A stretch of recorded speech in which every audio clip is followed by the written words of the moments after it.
toutes les possibilités d'atteindre l'intériorité.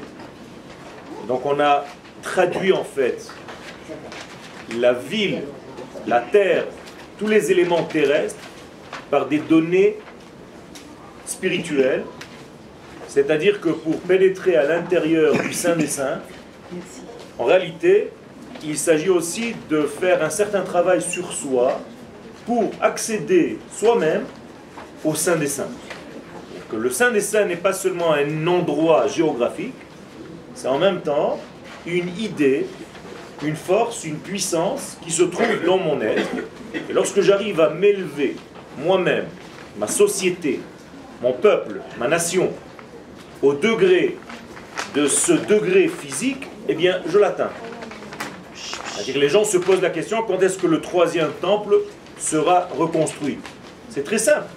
Lorsque le troisième temple sera reconstruit au niveau de la société. C'est pas un élément de chercher un kablan, d'apporter des pierres. C'est pas le côté technique qui nous manque. C'est-à-dire que nous devons d'abord accéder à un certain niveau pour le trouver dans notre vie. Dans la Kabbalah, ça s'appelle Ishtavut Hatsura. Lorsque j'ai une forme, un développement de arachim, de mesures, de données, de notions propres, supérieures, élevées, eh bien j'atteins dans ma vie des degrés élevés, et dans l'espace, et dans le temps, et avec des hommes qui correspondent à mon étage. Je veux dire par là que nous allons rencontrer dans notre vie des hommes de notre espèce. Ça veut dire que si tu es quelqu'un de qualité, tu vas rencontrer Akadosh Baruch Hu, va te faire des ivugim, des connaissances, des liens avec des hommes de ta qualité. Donc, si vous voyez des gens qui se plaignent, qui tombent toujours sur des tordus, il faut qu'ils se posent des questions. Eux-mêmes. Ça veut dire que généralement, Akadosh Baruch Hu nous fait placer face à des éléments que nous avons construits à l'intérieur de notre être. À tel point que je suis capable de voir ces éléments-là dans ma vie extérieure, à mon être, et en réalité tout est un. De la même manière, il faut lire la Torah de cette manière. La Torah n'est pas seulement une lecture étrangère à mon être, à ma vie, c'est moi-même. C'est-à-dire que nous devons comprendre que toute la Torah, c'est l'évolution d'un organisme humain qui commence par être la naissance, donc c'est la création du monde. La Torah nous raconte une histoire, mais cette histoire que la Torah raconte, c'est moi. Ça veut dire que la création du monde, c'est ma création.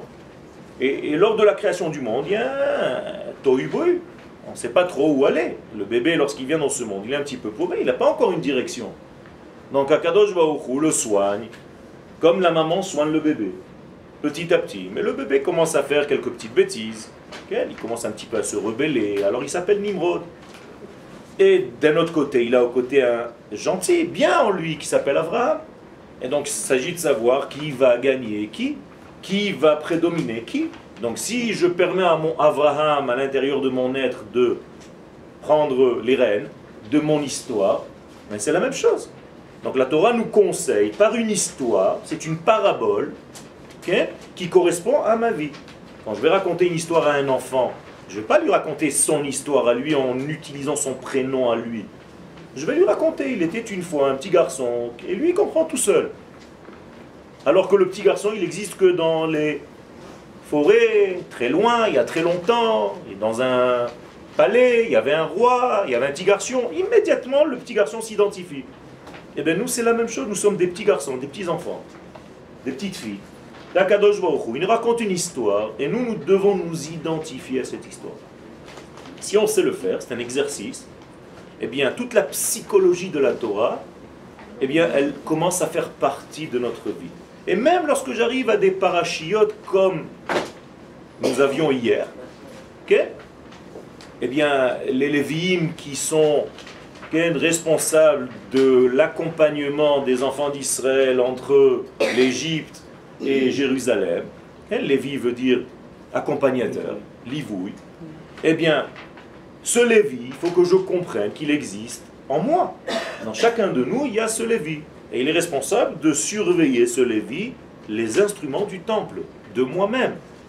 C'est-à-dire, à l'intérieur de moi, j'ai un temple et je suis obligé de le surveiller. Et donc, j'ai 3 familles à l'intérieur de cette tribu de Lévi.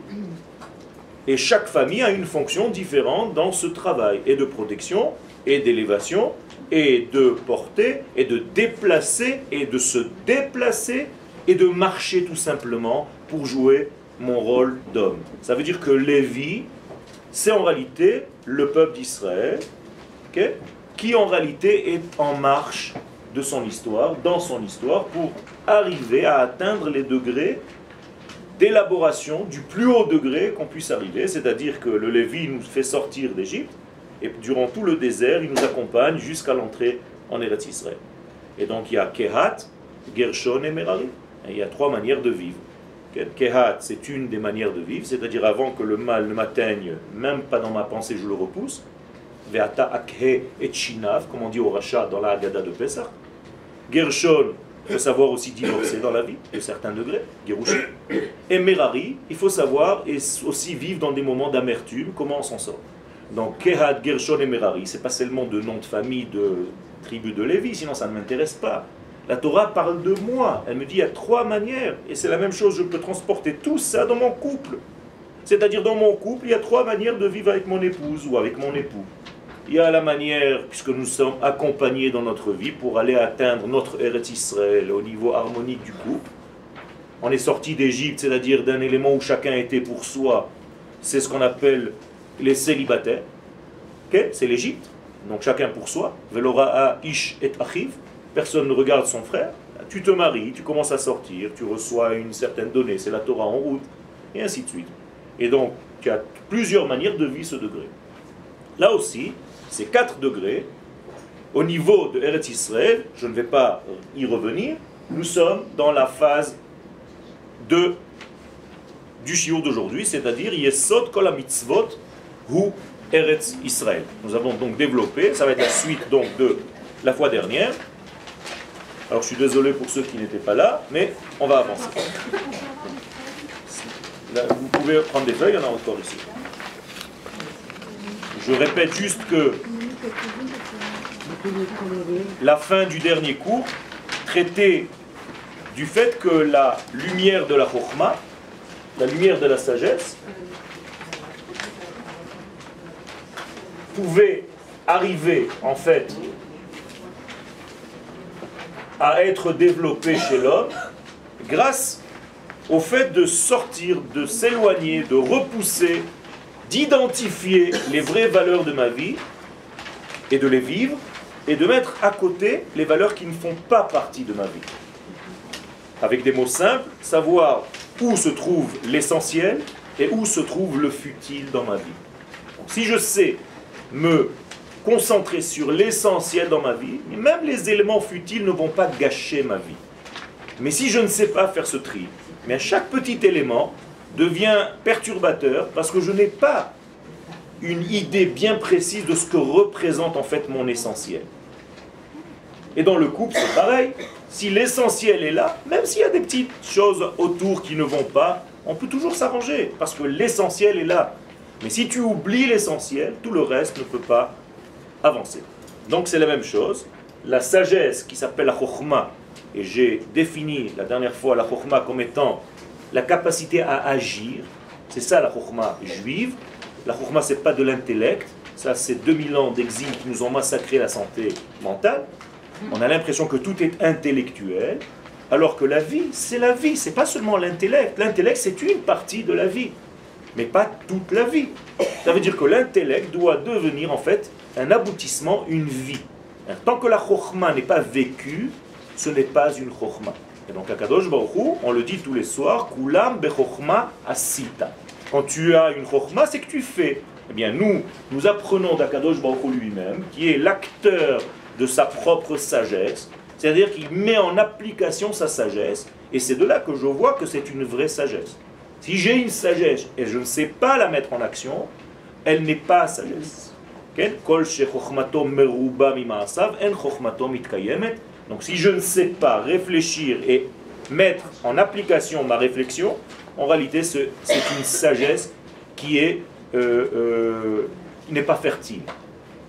C'est-à-dire qu'elle est bloquée, elle est complètement fermée, et donc elle reste au niveau de la pensée, mais elle n'arrive pas à se traduire en acte, à se cristalliser dans ma vie.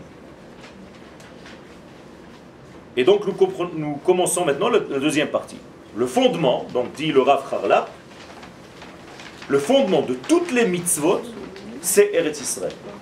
C'est la terre d'Israël.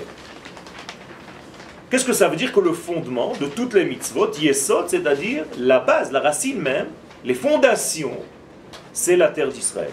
À tel point que nous avons une expression qui est très dite, mais qui n'est pas assez comprise, c'est mitzvot hatluyot ba'aretz. Traduction, ce sont les mitzvot qui dépendent, qui sont pendus à la terre. Sans terre, pas de mitzvot. Donc les mitzvot tluyot ba'aretz.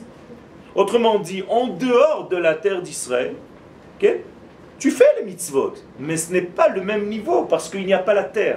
Tant que tu ne fais pas les mitzvot au niveau de la terre, ce n'est pas le même degré. Ce n'est pas moi qui l'invente. Ça s'appelle mitzvot hatluyot ba'aretz. Les mitzvot qui dépendent, qui sont en réalité pendus à l'idéologie de la terre d'Israël. Donc, le Sifri le dit clairement, ce que je suis en train de vous dire, que toutes les mitzvot réalisées en dehors de la terre d'Israël ont une qualité de quoi? De souvenir, de mémoire. Pour ne pas oublier le jour où tu reviendras en Eretz Israël pour les appliquer selon le vrai degré. Et qu'est-ce que ça veut dire le vrai degré? Encore une fois, toute chose dans ce monde doit traverser 3 plans pour se réaliser pleinement. L'espace, le temps et l'homme. C'est-à-dire que si je fais une mitzvah qui est dans le temps nécessaire voulu, c'est bien d'accord. La personne voulue, on est d'accord, c'est un juif, un homme d'Israël ou un ben Noach qui fait certaines mitzvot. Okay? Mais que je ne suis pas dans le lieu correspondant à cette mitzvah, eh bien j'ai 2 pieds et il me manque une jambe. Donc je suis boiteux d'une jambe. Ça veut dire que l'idéal, c'est d'être dans le lieu qui correspond à la mitzvah, dans le temps qui correspond à ce lieu et à la mitzvah, et l'homme qui réalise cette mitzvah dans le bon lieu et dans le bon espace, et dans le bon temps, eh bien en réalité, il y a une harmonie totale entre les 3 degrés. Et c'est comme ça que nous atteignons dans notre vie ce qu'on appelle la refoua, ou la briout. Briout, c'est-à-dire la bonne santé, c'est pas seulement être en bonne santé physique, mais en bonne santé mentale, morale, psychique, dans tous les degrés. Donc un homme en dehors de sa terre, il ne peut pas être en bonne santé totalement, okay, parce qu'il n'est pas dans le lieu qui correspond à sa nature. Il mange une nourriture qui ne correspond pas à son être. Il étudie une Torah qui malheureusement est obligée de passer par des écrans qui sont en dehors de son lieu naturel. Et donc il absorbe de toute forme d'absorption et de nourriture des éléments étrangers à son identité profonde d'Israël. Moralité, il se transforme, même son visage se transforme, sa manière d'être se transforme, sa manière de s'habiller se transforme. Okay? Les formes de son corps ne sont plus les mêmes, sa bouche ne s'ouvre plus de la même manière. Donc même quand il va parler dans sa langue normale, naturelle, c'est-à-dire la Shona Kodesh, l'hébreu, eh bien, ce sera un hébreu avec des éléments qui ne permettent pas réellement de parler cette langue. Parce que l'exil dans lequel j'étais a fait des dégâts en moi. Alors comment est-ce que je peux réparer ça? Par mes enfants. C'est-à-dire qu'il ne faut pas être égoïste, il faut penser pas seulement à moi, mais à mes enfants, à mes petits-enfants. Alors moi, c'est peut-être foutu, ou moyennement foutu, mais mes enfants et mes petits-enfants, Baruch Hashem, vont naître dans le lieu qui correspond à leur identité. Ils vont parler leur langue identité, ils vont manger de leur identité, et ils vont en réalité vivre dans un contexte, et au niveau du temps, et au niveau d'espace, et au niveau de l'homme, qui est complètement en harmonie avec leur être. Donc ça va être des enfants beaucoup plus bri'im, beaucoup plus en bonne santé que les générations qui étaient en dehors de cette terre. Alors maintenant je m'adresse aux mitzvot. Kiyuma mitzvot bechutz la'aretz. Donc l'application des mitzvot en dehors d'Eretz Israël, le'umat kiyuman be'eretz Israël. Par rapport à leur application en Eretz Israël, dit le Rav, hu begeder eino metzuve ve'ose. C'est au niveau de eino metzuve ve'ose. Qu'est-ce que ça veut dire Eino Metsuve Veose? Là, il y a un fondement extraordinaire chez le Maharal, chez le Rav Kook plus tard, et je vais essayer de vous le faire passer. Il y a des mitzvot qui s'appellent Metsuve Veose, c'est-à-dire qu'il y a d'abord, avant l'ordonnance, il y a un ordonneur. D'accord? Il y a le Metsavé. Qui c'est le Metsavé? Akadosh Baruch Hu. D'accord? Après le Metsavé, il y a la mitzvah. Regarde, ça s'écrit pareil. Hein? Ça, c'est la mitzvah, donc c'est l'acte et la pensée. Et il y a le Metsuvé. Ça s'écrit toujours pareil. Celui qui subit l'ordre, c'est-à-dire l'homme d'Israël. D'accord? Ça veut dire que nous avons ici 3 degrés. Metsavé, mitzvah et Metsuvé. Je vais vous mettre les points. D'accord? Metsavé, mitzvah et Metsuvé. Il y a des mitzvot qui sont dans un degré de Metsuvé Veose. C'est-à-dire que quelqu'un m'ordonne de faire la mitzvah et je la fais. Pour l'instant, je traduis simplement, je vais rajouter une couche tout à l'heure. Il y a des mitzvot, et dit le Rav ici, quand tu fais une mitzvah en dehors d'Eretz Israël, c'est comme si on ne te force pas à faire la mitzvah, mais tu la fais. Alors, qu'est-ce qui manque en dehors d'Eretz Israël? Le Akadosh Baruch Hu. Ça veut dire que tu as une mitzvah et tu la réalises, mais en réalité, tu n'es pas soumis à l'ordre divin. Incroyable. Ça veut dire quoi, en d'autres termes? Qu'est-ce qui se passe entre ce degré et le degré de Eretz Israël où il y a les 3? Ben, tout simplement, je vous ai traduit la mitzvah pour l'instant comme étant un ordre. Mais en réalité, la traduction est fausse. C'est faux. C'est pas la vraie traduction. Baruch ata Hashem, Eloheinu melech haolam. Okay? Traduction. Relié, tu es Hashem, pas béni. Relié, Baruch en hébreu veut dire relié. Donc Baruch ata Hashem, relié, tu es l'Éternel. Eloheinu, c'est-à-dire c'est l'éternité qui vient dans ce monde, c'est-à-dire qui s'applique à l'homme, à la nature. Donc Elohim. Melech haolam, donc je le cite en renforçant, c'est-à-dire pas seulement un planeur, mais maître du monde, Asher kideshanu, qui nous a sanctifiés, ça veut dire qu'il s'est marié avec nous, comme Ani Kadesh Isha, Areat Mekudesh Etli. Donc il m'a sanctifié, il s'est marié avec moi, grâce à ses mitzvot à lui. On est bien d'accord, ce n'est pas nos mitzvot, mais mitzvotav. Ce sont ces mitzvot à lui. Ceux qui parlent l'hébreu, ça leur paraît normal, ce que je suis en train de dire. C'est-à-dire nous n'avons aucune mitzvah. Ce sont les mitzvot d'Akadosh Baruch Hu. Donc, il nous donne ces mitzvot, Vetsivanu. Qu'est-ce que ça veut dire Vetsivanu? Pour nous rattacher, pour devenir avec lui comme un équipage. Tsevet, en hébreu. Ça veut dire que je deviens dans son équipe. Il m'a fait rentrer dans son équipe. Donc, Vetsivanu, il m'a rattaché à lui. Vetsivanu, tac, tac, tac, tac, peu importe la mitzvah maintenant. Qu'est-ce qui se passe en réalité? Ce que je viens de vous dire implique des choses et induit des choses très importantes. Tant qu'il n'y a pas l'ordonneur, entre guillemets, mais qu'il n'y a que l'ordre et l'applicateur de l'ordre, eh bien, quand tu fais la mitzvah, tu fais l'acte, tu as fait une bonne chose. Mais tu n'es pas relié. Mais en réalité, tu n'es pas relié à la source, mais plus que ça. La source n'est pas passée par ta mitzvah pour remplir un petit peu plus la terre. Et là, je rentre dans un nouveau domaine. Quand on applique une mitzvah en Eretz Israël, exemple très clair, simple, nous sommes maintenant en train d'appliquer une mitzvah. Et vous et moi, nous sommes en train d'étudier la Torah. C'est une mitzvah. Qu'est-ce qui se passe? Il y a un ordonneur d'étudier la Torah et d'enseigner la Torah.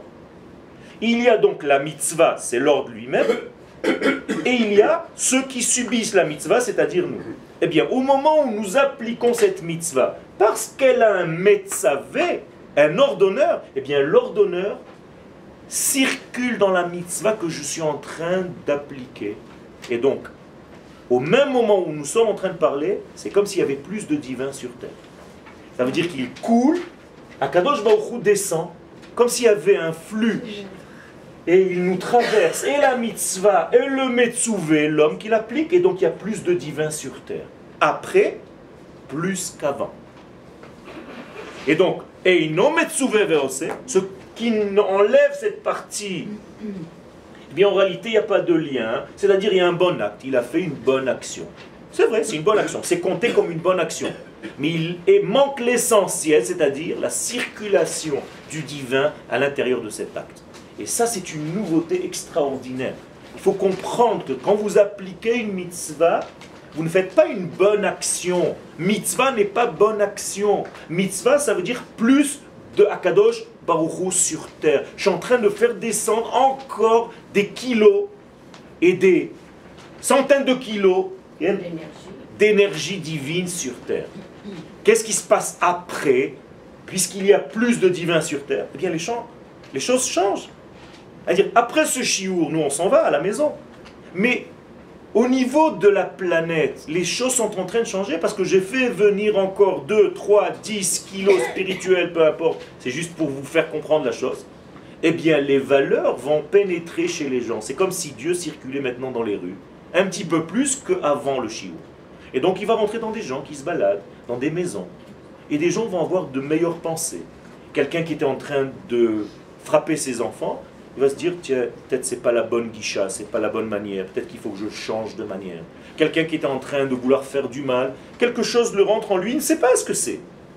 Eh bien, ça vient de toute cette puissance qui est amenée par tous les gens qui appliquent des mitzvot parce qu'il y a un ordonneur qui fait lien et qui circule. Donc, nous aidons Akadosh Baruch Hu, grâce à nos mitzvot, à le faire descendre sur terre. Donc nous le réalisons sur la terre, okay? Dans tout notre univers, c'est-à-dire dans notre pensée, dans notre façon de parler, dans notre façon de ressentir et dans notre façon de marcher et d'agir. Pas seulement sur la terre d'Israël, c'est dans l'univers. Surtout, ça, une fois que c'est descendu sur la terre d'Israël, parce que, encore une fois, en dehors, il n'y a pas. Mais en d'Eretz Israël, donc cette puissance d'Eretz Israël va rayonner, en fait, sur les autres degrés du monde. Alors, excusez-moi, Quel? avec tout le respect que je dois, parce que moi aussi j'habitais en France, Quel? puis il y a encore des gens qui repartent demain, je suis désolée pour vous. Donc c'est un acte, excusez-moi de l'expression, Quel? goy, de faire mitzvah et acte et pensée avec homme, sans qu'il y a Kadosh Baruch Hu, ça va la chave. C'est pas la chave, c'est une mitzvah qui a une valeur en soi, lorsque le peuple ne peut pas faire autrement. C'est-à-dire, nous avons vécu une histoire où le peuple ne pouvait pas faire D'accord, autrement. mais ça va où si c'est Il y a déconnecté? fait, ça veut dire qu'il y a des énergies en réalité, tu fais une bonne action, mais en réalité tu sers un autre degré que le degré où tu dois être. Je ne veux pas rentrer dans les détails parce que ça risque de vexer certaines personnes, je n'ai pas envie. Ce que je suis en train de vous dire, c'est que l'idéal, bien entendu, l'idéal c'est de comprendre les choses. Je ne suis pas en train de dire des choses parce que c'est ma manière d'étudier. Il n'y a pas 3 Torahs ou 4 Torahs, il y a une seule Torah. D'accord? C'est-à-dire que même si on n'est pas d'accord, on ne peut pas ne pas d'accord avec l'essence même de la Torah. On peut se dire, je ne peux pas, je ne suis pas prêt pour l'instant. Ça c'est une chose. Mais ne pas contredire la réalité de cette Torah. Ça, ce n'est pas des inventions d'une telle façon de penser ou d'une autre façon de penser. Tous les grands d'Israël, tous les gdolés d'Israël savent ça. C'est un bassis. Et ce bassis, il est dans le Zohar. Ça veut dire que le fait que je sois prêt ou pas prêt à entendre ou à accepter, ça c'est un autre degré. Je dois être honnête avec moi-même en me disant je sais tout ça, mais pour l'instant je ne suis pas capable de l'appliquer. Je préfère. Sheken. Alors maintenant le Rav continue. Hadar bechutz haaretz. Parce que ceux qui habitent en dehors de la terre, alors là, le Rav met une couche qui est en fait de la Gemara, deuxième couche, dans Ketubot, 110. Il dit que c'est très grave. Pourquoi? Parce que vivre en dehors de la terre d'Israël, et maintenant je suis obligé maintenant d'introduire 2 noms de Dieu. Le nom de Yud Ke Vav Ke, je le fais avec des H pour ne pas avoir à l'effacer, le nom, on n'a pas le droit. Et il y a le nom de Elohim. Alors je le marque en la même chose. Aleph, L, H, Yud et M. Vous le comprenez? Oui. Ok. C'est juste pour le... Vous avez compris. Ça veut dire qu'à chaque fois que j'applique quelque chose, il faut que j'ai automatiquement ces deux noms. Pourquoi? Parce que ce premier nom, c'est le nom du divin transcendant. C'est-à-dire qui est loin de ce monde, qui est difficile à contenir et à embrasser, et à apprécier, et à toucher, à tester. Il est loin. C'est un degré qui dépasse l'entendement de l'homme. En effet, ici, il y a un degré qui est en dehors du temps. Il y a le haya, le passé, il y a le hové, le présent, et il y a le ihiyé, le futur. Ça me dépasse. Moi, je suis dans le présent, je ne sais pas ce qu'il y avait hier, demain, je ne sais pas. Alors, qu'est-ce qui se passe avec ce degré divin? Il faut que je l'amène dans la vie, dans ma nature. Donc, ce deuxième nom de Dieu est obligé d'apparaître à chaque fois que je fais une bracha. Donc, Baruch Ata Hashem Elohenu. Elohenu, c'est Elohim. Seulement avec l'appartenance. Elohim Shelanu, Elohenu. Donc, moralité. Si par exemple un homme se trouve en dehors d'Eretz Israël, quel est de ces deux noms celui qui lui manque? Pas celui du dessus. Celui d'en dessous. Parce que celui de dessus, il existe. Il est en dehors du lieu, de l'espace et du temps. Donc il est partout. Seulement, qu'est-ce que je ne peux pas faire en dehors d'Eretz Israël? De l'amener, de l'imprégner dans ma vie terrestre. Et donc la Gemara, elle est précise. Elle ne dit pas que celui qui habite en dehors d'Eretz Israël n'a pas de Dieu, celui-là. Non, il n'a pas celui-là. Il n'a pas de Elohim. Domek emi she'en lo Eloha. Autrement dit quoi? Il n'arrive pas à faire la traduction du divin transcendant dans un divin immanent. Il n'arrive pas à le faire rentrer dans sa nature. Donc pourquoi c'est... Maintenant vous avez compris pourquoi. Parce qu'en réalité il n'y a pas de Metzavé. Donc il n'est pas Metzuvé Veose. Donc moralité il fait une action qui est déconnectée du côté supérieur. Donc c'est comme si c'était une demi-action. Il prend quelque chose, il fait descendre, mais en réalité il lui manque l'essentiel parce que le degré transcendant ne peut pas descendre et s'habiller en terre impure. Or, tout ce qui est en dehors d'Eretz Israël s'appelle une terre impure, et donc le Kodesh ne peut pas s'habiller dans une terre impure. Donc il ne s'habillera que en Eretz Israël, et de la terre d'Israël va diffuser sa lumière à l'extérieur avec ce qui reste. Okay? Une terre impure. Ce qui sera une terre impure. Un air impur et une terre impure. Parce que quelque part, j'ai toujours été d'accord dans le cours, mais quelque part je me dis, c'est pas dans mes oreilles, ça me... Moi, on rentre avec Baruch petit parce qu'il est dans un lieu, mais il n'est pas sur tout le tout. Nachon, tout à fait. Alors, tout à fait. C'est gênant. Nachon, c'est très gênant. Seulement Akadosh Baruch Hu s'appelle Makom. Akadosh Baruch Hu, il est dans ce petit coin, mais il n'embrasse pas le tout. Alors, c'est très important. Akadosh Baruch Hu, on ne parle pas de ce que lui est, mais de ce que nous pouvons dévoiler. Lui, il est partout. Mais moi, je ne peux le dévoiler que dans certains degrés. C'est comme si tu posais la question, est-ce que je peux lire un livre de Teilim dans les toilettes? Non, pourquoi? Et Dieu est partout. Ça veut dire qu'il est partout, même là-bas, je vous garantis.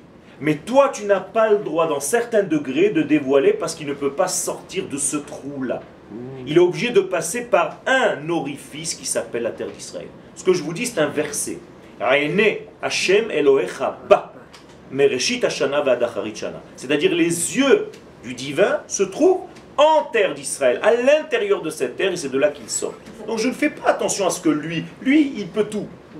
C'est pas ce qui m'intéresse. C'est moi, les degrés avec lesquels je peux ouvrir ou dévoiler ou ne pas dévoiler.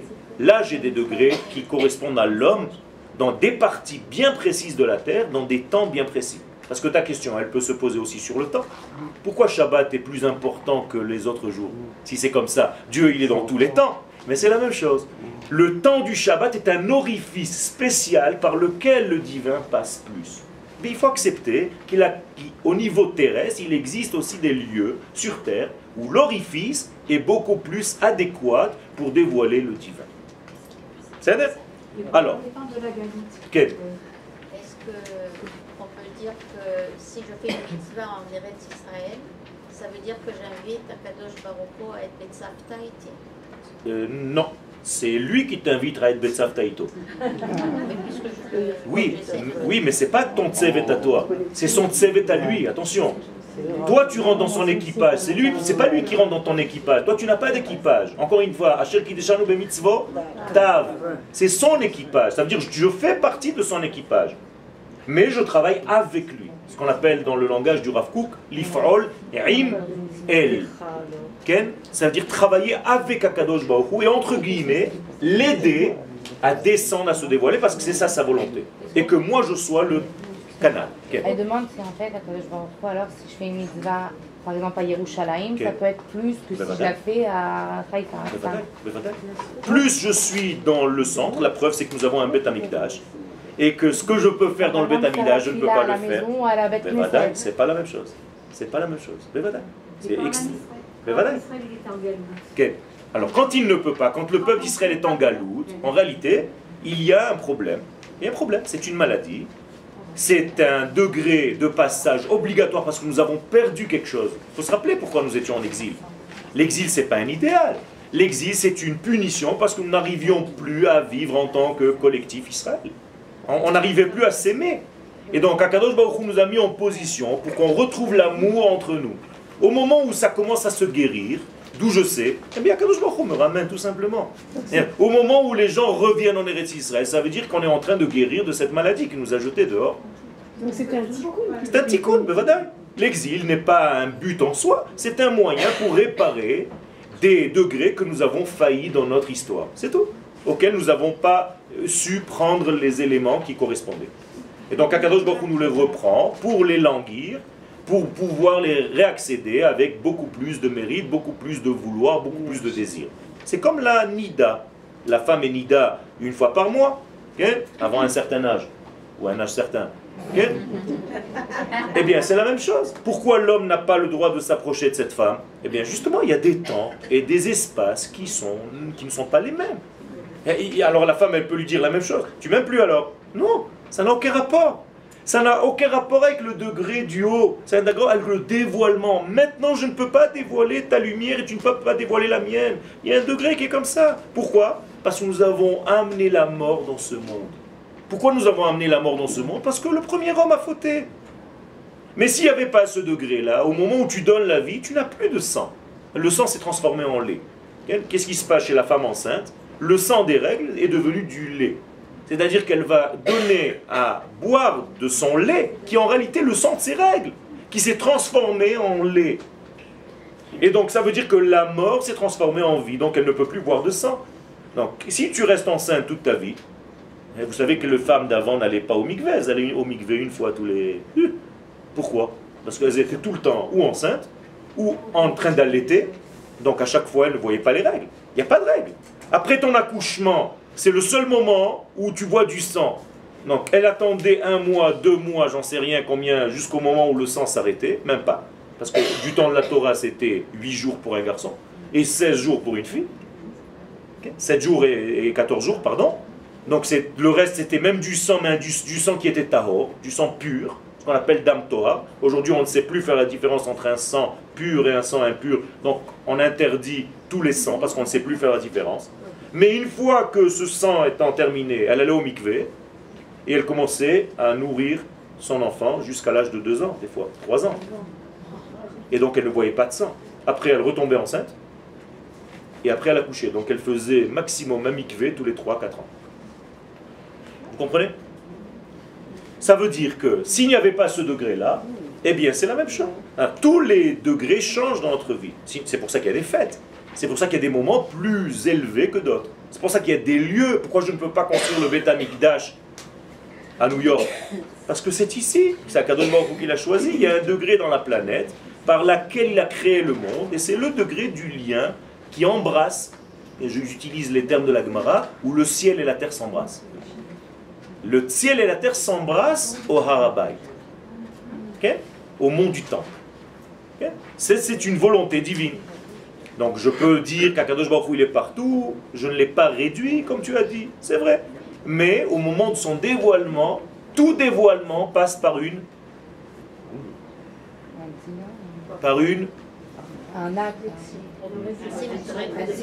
tzimtzum, par une contraction. Pour dévoiler quelque chose, je suis obligé de contracter. Par exemple, j'ai une pensée qui est j'espère, un petit peu plus grande que le shiur que je suis en train de vous faire passer. D'accord? Je peux vous faire d'autres thèmes maintenant. Mais qu'est-ce que j'ai fait?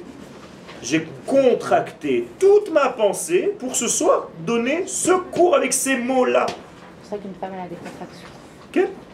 Sinon, s'il n'y a pas de contraction, il n'y a pas de dévoilement, le bébé ne peut pas sortir. Parce que le bébé sort parce qu'il y a une contraction de toutes les possibilités. Si je veux écrire une lettre, si je veux écrire un livre, je dois contracter ma pensée immense dans certains mots. Si je ne suis pas capable de faire ça, je ne peux pas écrire. Qu'est-ce que nous sommes en train de faire maintenant? Comment ça s'appelle en hébreu? Shiur. Qu'est-ce que ça veut dire shiur en hébreu? Une mesure. C'est-à-dire, je suis en train de contracter, de donner une mesure à plein de possibilités pour parler d'un sujet. Sinon, vous allez sortir, et il y a des shiurs comme ça, on ne sait pas de quoi le Rav a parlé. Il a commencé à New York, il a terminé à Tel Aviv. Ça parle de tout, machin, dans la Gemara, il y a marqué comme ça, le Zohar il dit comme ça. Les gens, ils se perdent, ils savent pas. Alors, excusez-moi. J'essaie de donner un sens. Okay. Comment se fait-il que Rabbi Shimon Bar Yochai, Okay. qui était... je ne peux même pas dire de mots. Okay. Il ne pouvait pas contracter sa pensée. C'était écrit par quelqu'un d'autre. Il y a des hommes qui sont tellement élevés qu'ils n'arrivent pas à dire ce qu'ils ont à dire. Le Harizal, la même chose. Okay. Rabbi Nachman de Breslev, la même chose. Okay. Moshe Rabbeinu lui-même, il est obligé d'avoir un homme qui parle à sa place. Aaron. Il sera ta bouche, la Torah le dit. Ça veut dire quoi? Ça veut dire que j'ai tellement de pensées, à chaque fois que j'ouvre ma bouche pour parler, j'ai tellement de connaissances que je ne sais même plus par où commencer. Vous connaissez ce sentiment? Oui. Si vous le connaissez, c'est que vous êtes très grand. Ça veut dire qu'à chaque fois que tu veux écrire une lettre, tu sais même pas quoi faire, et alors ça finit par un machin et tu le jettes. Et tu fais plein de boulettes comme ça et tu jettes. Parce que tu n'as pas d'esprit de synthèse. Tu ne sais pas synthétiser ta pensée. Et donc contracter ta pensée. Mais c'est la même chose. Et donc pour donner quelque chose, c'est une maîtrise. De quoi? De la synthèse. Pour faire passer un cours, c'est un travail. C'est pas n'importe comment. Il faut condenser toutes les possibilités en choisissant parmi des milliers de mots, le mot qui choisit et qui touche et qui pénètre celui qui l'entend. C'est un exercice de style, c'est pas facile. Tu peux dire plein de choses. Alors, on reprend le texte. Sheken hadar bechul dome kemi she'en lo Eloah. Donc dit la Gemara, vetzivui hamitzvot haya beikar lezman knisatam le'eretz Yisrael. Donc dit le Rav, pourquoi Kadosh Baruch Hu a donné les mitzvot? Pour le moment où nous allions rentrer en terre d'Israël. Ça veut dire que les mitzvot font partie de la terre. La terre et les mitzvot ne font qu'un. Donc, Ayen Rambam, le Rav nous envoie au Ramban, Rabbi Moshe ben Nachman, Bereshit Kavav He. Ce sont des références, c'est pas des gens qui parlent en l'air. Okay? Allez voir ce que Ramban dit à ce sujet-là. Et le Ramban, qui est un des plus grands kabbalistes du Moyen-Âge, nous dit donc ce qu'on vient de dire, c'est-à-dire que toutes les mitzvot avaient un lieu. Et c'est pour ça que nous appelons Akadosh Baruch Hu Makom. Baruch HaMakom Baruch Hu. Pourquoi on l'appelle Makom? Est-ce que Dieu c'est un lieu? Est-ce que tu fermes Dieu dans un lieu? Eh bien, justement, l'une des manières de se dévoiler se trouve dans le degré de Makom, sans rentrer maintenant dans les détails. Vekiyuma mitzvot bechul. Alors effectivement, il y a des gens qui, quand même, réalisent qu'ils font des mitzvot en dehors d'Eretz Israël. Alors à quoi ça ressemble?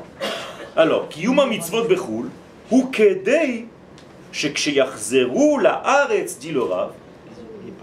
Le but de pratiquer les mitzvot en dehors d'Eretz Israël, c'est qu'au jour de la rédemption, le jour où tu reviendras sur ta terre, lo yu chadashim be'enehem, ça ne sera pas quelque chose de neuf pour toi. Pourquoi? Parce que tu t'es exercé à les faire, même pendant que tu étais en dehors d'Eretz Israël. D'où est-ce que le Rav prend cela? Eh bien, vous l'avez entre parenthèses, Ayen Sifri Dvarim Yud Aleph Yudchet. Dans le Sifri, donc, qui est le Midrash du livre de Dvarim. D'où est-ce que le Sifri a trouvé ce degré? Je vais plus loin. Eh bien, de Kriyat Shema. Qu'est-ce que c'est Kriyat Shema? Quand vous dites Shema Israël, Hashem Eloheinu, Hashem Echad. Vous commencez, Ve'afta Eshesh, Ishamru lachem penifte levavchem. Faites attention, le jour où votre cœur commence un petit peu à bouger, ok? Vesartem ta ta ta ta ta ta ta. Qu'est-ce qui se passe à Kadosh Baruch Hu? Qu'est-ce qu'il nous dit? Va'avadetem mehera me'al haaretz atova. Vous allez sortir de la terre, la bonne terre. Et la suite, c'est quoi? Vous allez sortir de la bonne terre que je vous ai donnée, que je vous donne, mais après la suite? Non, non, non, non. Non, non, non, non. Incroyable, mais vrai. Je le dis toute la journée, mais... Non, non, non, non, non. Il a fait... Ukshartem otam leot al yedechem va'ilot otafot ben erechim. Incroyable. C'est-à-dire, après cela, maintenant, Dieu a dit, je vous rappelle, je vous ai jeté de la terre parce que vous avez oublié, vous êtes tordu, vous êtes ce que vous voulez. Ok. Premier degré, c'est ce qu'on vient de dire. Deuxième verset, juste à côté. Attention, continuez à mettre les tefilines. Quel rapport? Eh bien, le Sifri, il dit justement, si Akadosh Baruch Hu me dit de sortir, et qui me dit, continue à mettre les tefilines, ça veut dire que j'aurais pu comprendre que normalement, je devrais arrêter de mettre les tefilines en dehors d'Eretz Israël. Mais comme la Torah me dit de continuer à les mettre là-bas, ça veut dire que c'est une nouveauté, il y a un ridouche ici. Normalement, on ne peut pas mettre les tefilines en dehors. Mais je te donne, moi la Torah, je t'ordonne de continuer à les mettre là-bas, pas parce que tu réalises la même mitzvah, pour ne pas oublier que tu dois revenir un jour, attention. Parce que tu risques même de ça d'oublier. C'est comme un mauvais élève, on l'a jeté de la classe, et lui, qu'est-ce qu'il se dit? Au lieu de taper tous les 5 minutes et de dire, monsieur le professeur, madame, je peux rentrer? Non, tu le vois dans le couloir, tu lui dis, qu'est-ce qui se passe? Tu dis, c'est un kiff. J'ai 1 heure de tranquillité, je peux jouer au basket. Eh bien, il y a des mauvais élèves dans l'histoire du peuple juif qui ne veulent pas revenir sur la terre d'Israël, qui sont dans les couloirs de l'école et qui ont pris ça comme un cadeau, alors que c'est une punition. Il est en train de rater son cours, il est en train de rater son bac, il est en train de rater son avenir. Et lui, il pense à son petit match de foot ou de basket, et il a complètement oublié. Alors Kadosh Baruch Hu lui dit, ah non, non, non, non, c'est pas comme ça. Moi, je vais te donner une école spéciale. Quand tu sors en récréation, tu vas faire des cours. C'est pas, je ne te jette pas du cours pour aller te balader comme les profs font aujourd'hui. Je te jette du cours avec 3 livres. Et je veux qu'à la fin de ce que je t'ai jeté maintenant, tu me cites les 3 livres par cœur. Alors là, le gosse, il n'en peut plus, il a envie de rester sur place. Vous avez compris? Alors continue à mettre les tefilines en dehors, parce qu'un jour tu vas revenir, je ne veux pas que tu oublies pourquoi je t'ai jeté. Et après, au Kshartem, il y a l'Eman. L'Eman, Yirbu, Yemechem à la Haaretz. À la Adama. Ça veut dire que je veux, j'ai un but. Je veux que vous viviez bien, ou sur la terre que je vous ai donnée. Et le Birkat Amazon, quand vous le faites, vous parlez de quoi? De quelle terre? De la terre d'Israël, même quand tu es à Paris. À la Haaretz vers l'Amazon. Ha-Haaretz, avec Hey Hayedia. La terre en question. Donc, Ilat Davar, le Rav continue. Le but de ce que je suis en train de te dire, chez Kol mitzvot arugot. Qu'est-ce que ça veut dire arugot? Tissé. Toutes les mitzvot sont tissées, c'est-à-dire elles font partie d'un tissu. Veshluvot, elles sont imbriquées, zo bazo, l'une dans l'autre. Et on ne peut pas une sans l'autre. Et c'est à cause de cela, pour cela, puisqu'en terre d'Israël, toutes les mitzvot doivent être réalisées, alors qu'en dehors d'Eretz Israël, il y a plein de mitzvot que tu ne peux pas faire. Donc ça veut dire qu'en dehors d'Eretz Israël, tu as coupé les mitzvot en deux, ça veut dire que ce n'est pas un tissage. En Eretz Israël, c'est un tissage parce que toutes les mitzvot sont réalisables. Donc tu dois être ici pour faire ton tissu et pour ne pas avoir l'air d'un clochard avec un tissu troué. C'est exactement ça. C'est-à-dire où tu es dans la poubelle de l'histoire, où tu es en train de tisser un vêtement qui va te servir pour en réalité glorifier Akadosh Baruch Hu dans ce monde. C'est un vêtement, c'est un vêtement. C'est un vêtement pour Akadosh Baruch Hu. Non, c'est la même chose. Un gouffre, c'est un vêtement pour l'aneshama. C'est-à-dire notre vêtement, en réalité, c'est un vêtement pour réaliser Dieu dans ce monde. C'est-à-dire que nous construisons... Tsura, c'est vêtements. Tsura, c'est vêtements. Okay. Ça veut dire que nous sommes en train de donner une forme, un vêtement, un dévoilement, une mesure, okay? Madim, mida, au degré qui est au dehors de la mesure. C'est-à-dire qu'en Eretz Israël, Akadosh Baruch Hu, qui est en dehors de la mesure, peut descendre dans les mesures et s'habiller dans les mesures. Et nous fabriquons ces mesures. C'est-à-dire que je dois tisser, moi, de belles mitzvot, dont je dois faire un beau tissu. Je dois m'occuper, moi, du plus beau tissu que je peux trouver. Quand je fais une mitzvah, je ne vais pas la faire seulement pour la faire. Je vais acheter, par exemple, des tefilines très belles, avec une écriture que je vais chercher magnifique. Quand j'achète un loulav, j'essaye de le faire magnifique. Quand je construis une maison, j'essaye de la faire belle. Quand j'ai un jardin, je dois l'embellir en Eretz Israël. En Eretz Israël, on n'a pas le droit de construire une maison dehors. Vous savez ça. Okay. Ça, c'est encore une autre mitzvah. C'est interdit tout ça. Il faut comprendre les choses. Ça veut dire que je n'ai pas le droit de m'occuper, par exemple, de labourer la terre et de semer en dehors d'Eretz Israël. Okay. Il y a plein de inyanim, bevadai. Et je donne la force à qui? À une autre nation que la mienne. C'est pas que je ne respecte pas l'autre nation, mais elle a ses propres habitants. Moi, je dois respecter ma nation et donner force à ma nation pour que de cette nation sorte la lumière aux nations du monde. C'est-à-dire, je ne suis pas contre les nations du monde, au contraire. Si le peuple d'Israël revenait sur sa terre et s'installait sur sa terre, eh bien, les nations du monde auraient beaucoup plus de lumière parce que nous sommes là, pas pour nous enfermer dans un ghetto, mais pour donner la divinité au monde. Et lorsque les nations du monde entendent la parole d'Israël qui sort de ce degré-là, de ce niveau-là, eh bien, elles viennent. Parce que dans leur nature profonde, elles savent qu'elles sont rattachées à Israël. Et aujourd'hui, de plus en plus dans le monde, les gens commencent à s'attacher à Israël en quittant plein de degrés qui n'avaient aucun sens. Ok? Donc, Shemash hu ikar hamakom le kiyuman. Donc la terre d'Israël, c'est l'essentiel, Ikar Hamakom, l'essentiel pour... Qu'est-ce que c'est Kiyuman? Pour les faire exister. Les Kayem, c'est pas seulement appliquer les mitzvot. En français, on dit appliquer des mitzvot. Okay? Non, c'est donner vie et donner une existence okay? Et maintenir en vie tout ce processus divin. C'est pas, encore une fois, un acte symbolique, on fait des petits actes qui s'appellent des mitzvot, des béas. Okay? C'est pas des béas, c'est pas des bonnes actions. Masheenken, Bechul, ce qui n'est pas le cas, dit le Rav, Bechutz laaretz. Je vous rappelle que le Rav Parlap était Haredi, okay? Orthodoxe au départ, et il s'est relié au Rav Kook, et il a compris en réalité le secret de la Torah de Eretz Israël. Ça veut dire qu'ils viennent tous les deux, et lui et le Rav Kook de Yeshivot, qui au départ n'étaient pas réellement sionistes. Mais lorsqu'ils ont compris le sujet, ils nous le font passer. Donc,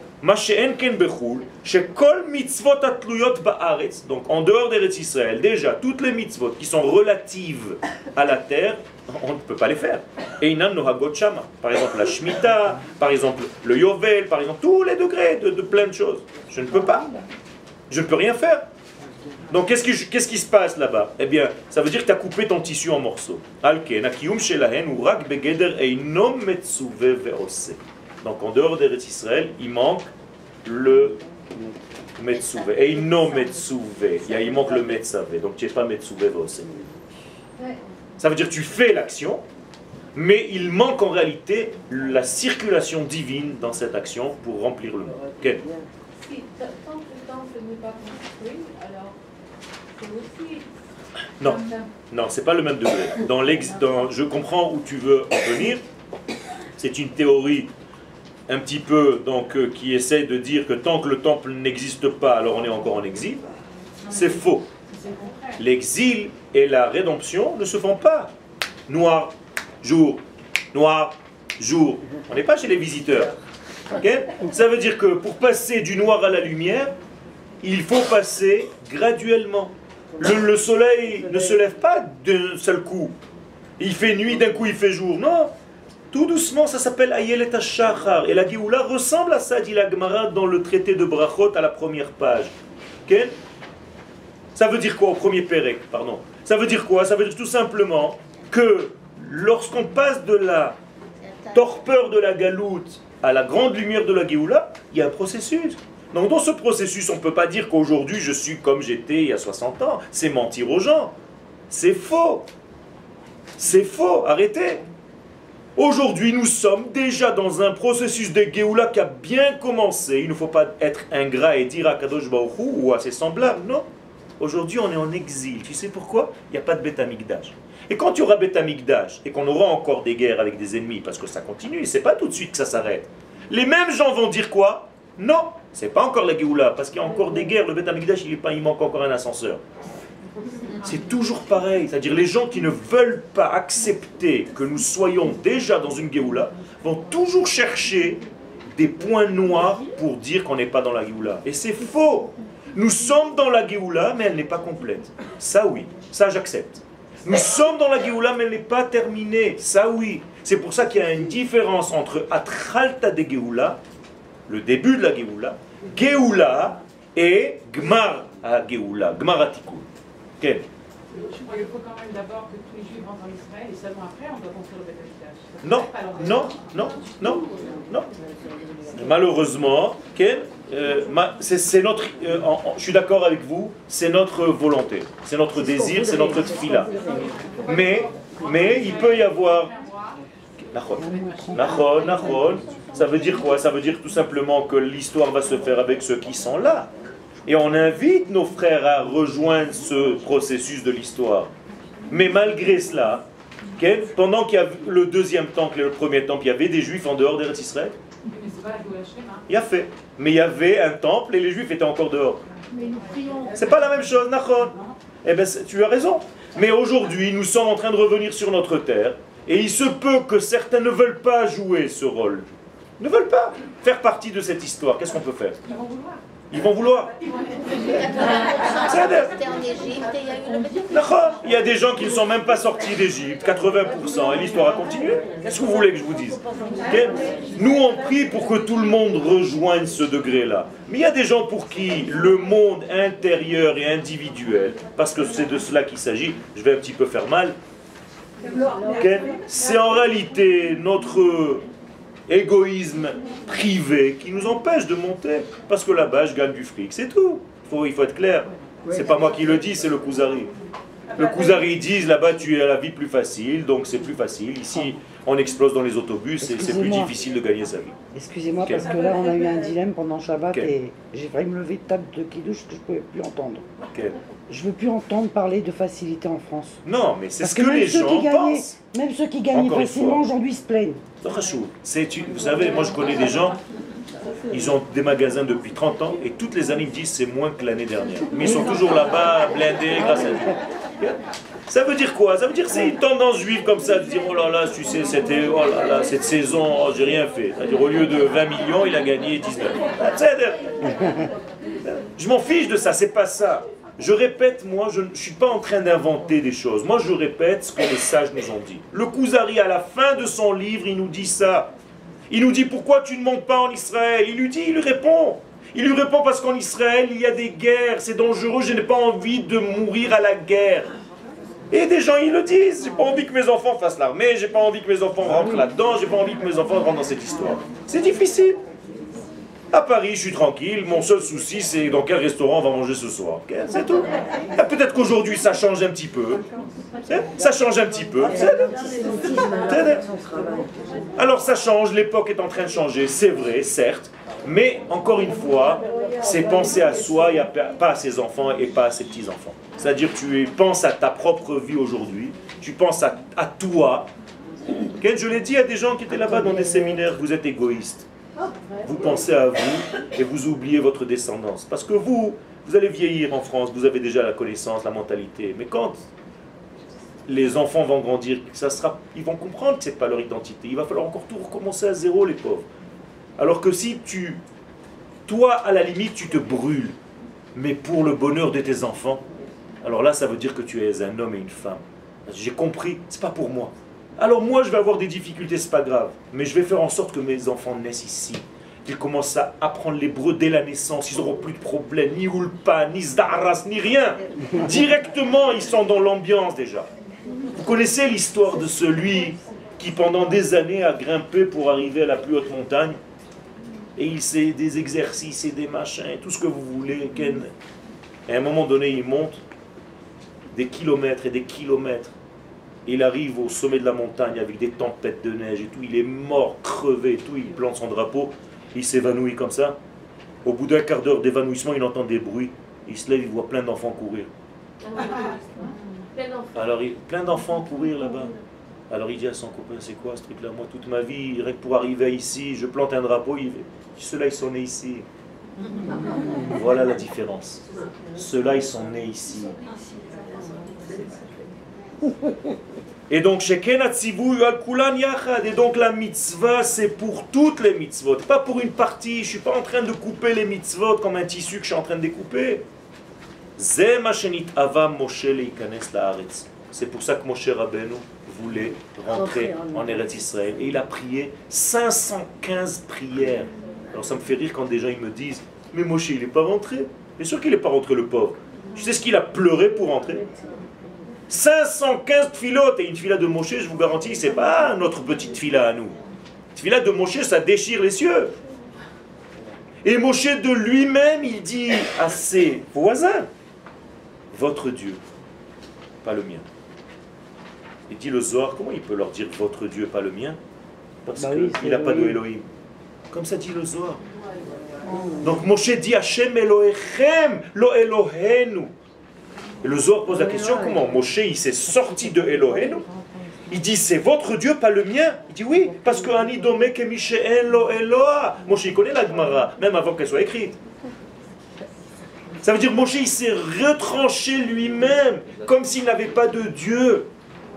Est-ce que vous comprenez ça? Je ne suis pas en train de vous raconter des bêtises, des salades. C'est un Zohar Medouyak, Dvarim.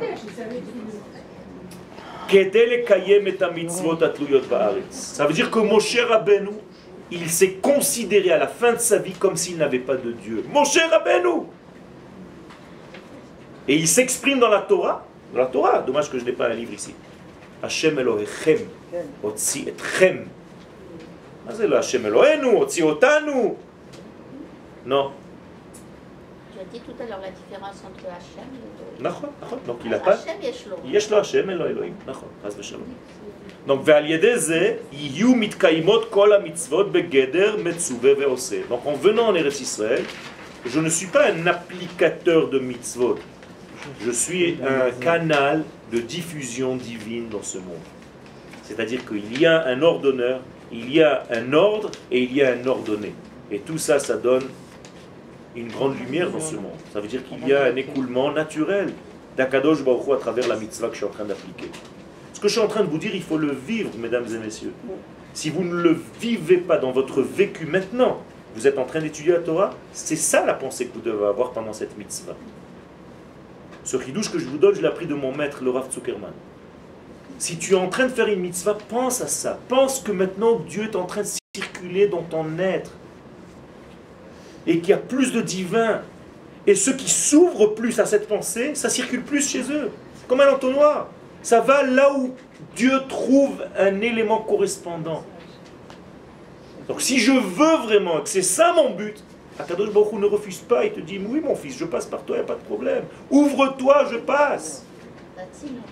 C'est ça le tzino. Donc, Veken Amar, donc mitzvah, metzuve ve'ose.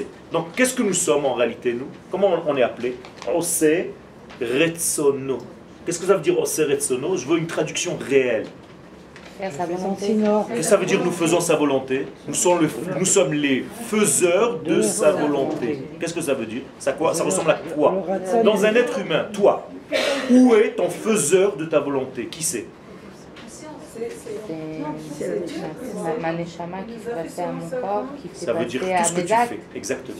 Tes mains, tes pieds, tes oreilles, tes yeux, ton nez, ta bouche, tout ça, ça s'appelle des faiseurs de ta volonté. On est d'accord? Par exemple, ma volonté maintenant, c'est de lever ce verre. Qu'est-ce qu'elle va faire ma volonté? Elle va envoyer un ange. Donc elle envoie un ange, voilà l'ange. C'est un ange la main. C'est un envoyé de mon être intérieur, c'est la même chose. Donc je suis en train d'envoyer un ange. Cet ange-là maintenant, comment je peux le décrire? Ose Retsoni. Il est le faiseur de ma volonté. Ça veut dire que les enfants d'Israël, en Eretz Israël, c'est comme les mains et les pieds, les yeux et les oreilles d'Akadosh Baruch Hu. On réalise Akadosh Baruch Hu complètement, comme pas moins que cette main. Or, si je suis un homme normal et Akadosh Baruch Hu, c'est un être ultra normal, est-ce que je vais faire du mal à ma propre main? Non, je vais respecter mon corps. D'accord? Je vais donner une claque à quelqu'un, Non. si c'est la main d'Hachem. Ça c'est encore un autre degré. Ça, c'est déjà, pour l'instant je suis dans mon être à moi. Ça veut dire, est-ce que je vais faire du mal à mon propre corps? Non. Il est interdit de se faire du mal. D'accord? Ça veut dire qu'Akadosh Baruch Hu protège ses mains, ses jambes et ses pieds qui sont en réalité nous. Excusez-moi, j'ai envie d'applaudir. Okay? C'est Oh là là, non, vraiment, C'est magnifique. donc, Kach Ama, Moshe, Harbe mitzvot nitztavu Israël. Donc Moshe, qu'est-ce qu'il se dit? Beaucoup de mitzvot, Israël ont reçu. Ve'em mitkaimim ela be'eret Israël. Voilà Moshe. C'est Moshe qui parle maintenant, c'est pas Yoel. Toutes les mitzvot, beaucoup de mitzvot, on ne peut les appliquer qu'en terre d'Israël. Alors Moshe, qu'est-ce qu'il dit? Conclusion, Akanes, Ani. La Haaretz, moi aussi je veux.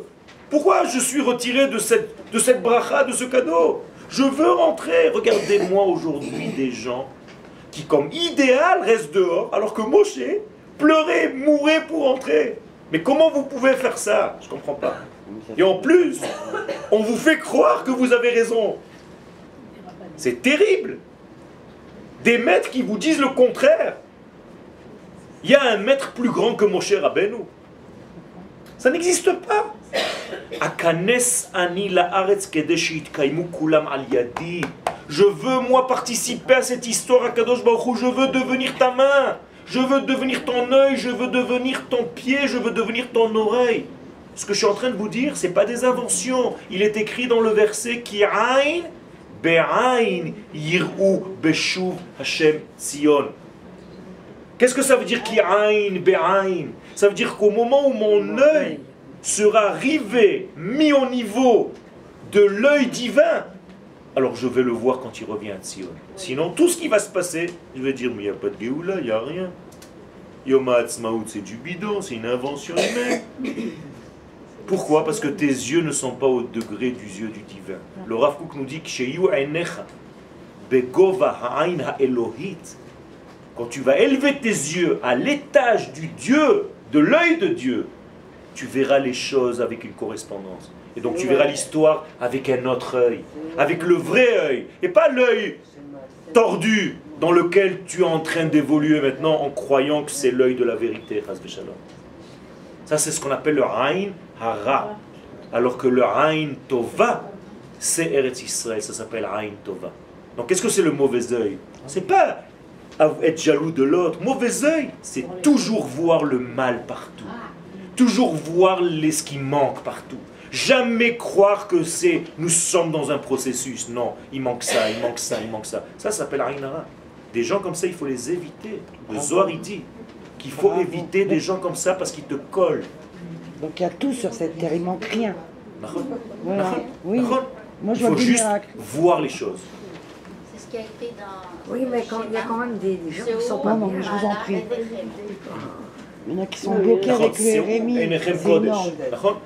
Non, excusez-moi, est-ce que vous trouvez normal qu'un juif il vous dise en France on est bien parce qu'on a un... Pourquoi tu me dis dans les conversations dessus, maintenant tu me dis vous? Ah, il y a la caméra et alors? On ne sait pas qui c'est qui va. Tu n'as pas ouvert le truc, c'est dommage. Pas... Si. Non, je rigole. Non, parce qu'il y en a qui vous disent qu'on est bien en France, qu'on a un RMI. Parce que encore une fois, non, le je m'en fiche de ça. On peut, encore une fois, je ne veux pas que tu viennes de France ici parce que tu es mal là-bas. Voilà. C'est pas ça mon but, je m'en fiche que tu sois bien. Je veux que tu viennes parce que tu as compris que ton degré est ici, que dans l'avenir est ici, que ta vie est ici. Je m'en fiche de ce que tu as, Rami ou Robert. Non, mais ça veut dire ce que je voulais dire, c'est qu'ils sont coincés dans un petit Alors, truc. comment il y a des grands rabbinimes qui sont encore de Ça, il faut leur poser la Vous allez question. venir? J'ai appris que Rabbi Yohanan, il est mort en Côte-Saret, c'est la Chas première. v'shalom, chas Non, alors v'shalom. c'est Tu vas venir, Chas Je ne sais v'shalom. plus quel rab, mais il y a un grand rab. Parce qu'à leur époque, il n'y avait pas de malchout en Eretz Israël, donc il ne pouvait pas faire autrement. Okay? Quand il n'arrive pas, quand il y a une malchout, quand il y a une royauté en Eretz Israël, alors il faut être là. Non, mais je veux dire, il y a peut-être aussi, ils ont peut-être un certain rôle. Pour ça, quand il y a un rôle, jusqu'au moment où l'exil se termine. Il faut savoir déceler le moment où ça se termine. Tu ne peux pas jouer un rôle une fois que le rôle est terminé. Ça y est, ton rôle maintenant c'est quoi? C'est d'amener toute ta communauté, gamarnou. Ça suffit. Sinon tu peux jouer des rôles toute la journée. Moi aussi je me trouvais un rôle, tu sais. Si je réfléchis un petit peu, je me trouvais un rôle. Facilement. Je peux me trouver un rôle. Je veux me faire style, je vais maintenant en France pour 2 ans. D'ailleurs le Rav veut m'envoyer là-bas. Pour 2 ans ou 3 ans. Quand j'ai dit à ma femme, elle m'a dit, mais même si c'est le Rav Zuckerman, je ne le fais pas. Ma femme, je lui dis, j'ai appelé le Rav, je lui ai dit, ma femme ne veut pas. Il m'a dit, il a eu peur. mais les gens le font. Ouais, grâce à son fils, à Madame Ackerman, et des gens comme nous sont montés aussi, au Rav Menachem, bien Inara. Et donc il s'est donné pendant quelques années pour venir chercher des gens qui étaient encore là-bas paumés. Alors on peut se trouver des rôles, mais il faut savoir où est l'avenir de ce peuple et où est la mitzvah qu'Akadosh Baruch Hu nous ordonne. Pas ce qui m'arrange ou ce qui ne m'arrange pas. Encore une fois, arrêtez. Ou tu es honnête ou tu n'es pas honnête. Ce qui ne m'arrange pas, je peux trouver toujours des combines. Ce que Dieu veut, sa volonté à lui, c'est que je sois là. Ça, c'est une évidence. Et il me le dit à toutes les versets de la Torah. Sinon, je suis aveugle, je fais semblant. Alors vraiment, je suis un mauvaise foi. Okay? Mauvaise foi. Okay. Il y a des gens qui ont des crises de foi. Pas F-O-I-E. Il y a des crises de foi. Un manque de émouna. Okay. J'ai rencontré une femme cette semaine. Je lui dis, qu'est-ce qui se passe? T'as pas l'air bien. Elle me dit, oui, j'ai une crise de foi. J'ai compris de quoi elle voulait parler. Un problème de Emouna. Oulam, Akadosh Baruch Hu eshiv lo. Donc, qu'est-ce que répond Akadosh Baruch Hu à Moshe? Klumata mevakesh ela lekabel sachar. Tu veux faire ça pour recevoir une récompense? Moshe Rabbeinu, tu veux aller en Israël pour recevoir une récompense? T'inquiète pas, je considère comme si toutes les mitzvot d'Eretz Israël, tu les as faites. D'accord, Moshe? On s'est mis d'accord. Donc Akadosh Baruch Hu, il a dragué Moshe, il lui a dit, c'est ça ce qui te manque, t'as pas appliqué les mitzvot en Eretz Israël, t'as compris que c'était une mitzvah très importante, c'est moi Akadosh Baruch Hu, je peux faire ce que je veux? Alors voilà, je considère Moshe, à partir de maintenant, tu as tout fait. Ça veut dire, toi tu voulais être Metsuvé Veose, tu as compris le secret. Alors je te fais comme si tu étais Metsuvé Veose.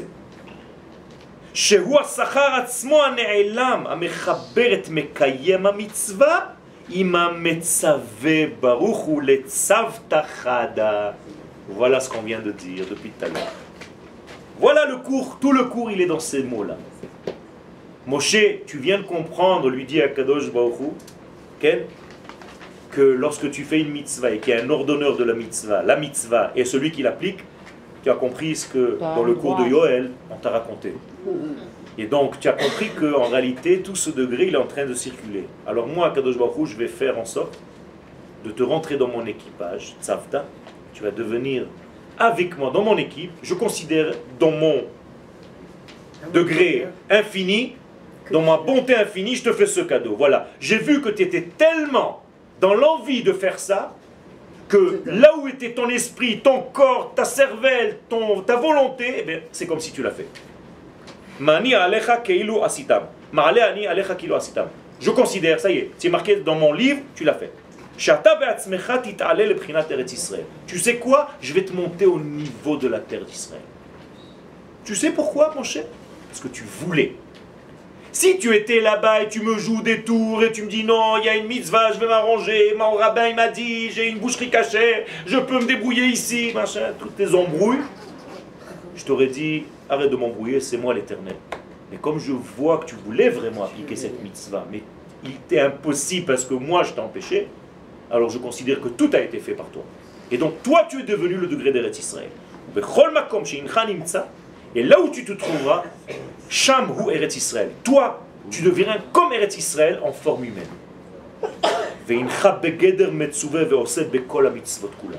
Parce que tu as eu envie de faire cette mitzvah réellement, et c'est là où je vous conseille, ceux qui ne sont pas encore ici, au moins de vouloir l'être.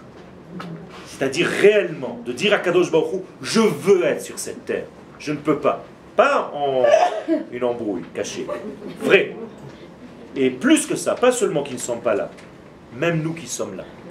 Ceux qui sommes là, pas être là avec un œil toujours sur l'Amérique, sur la France.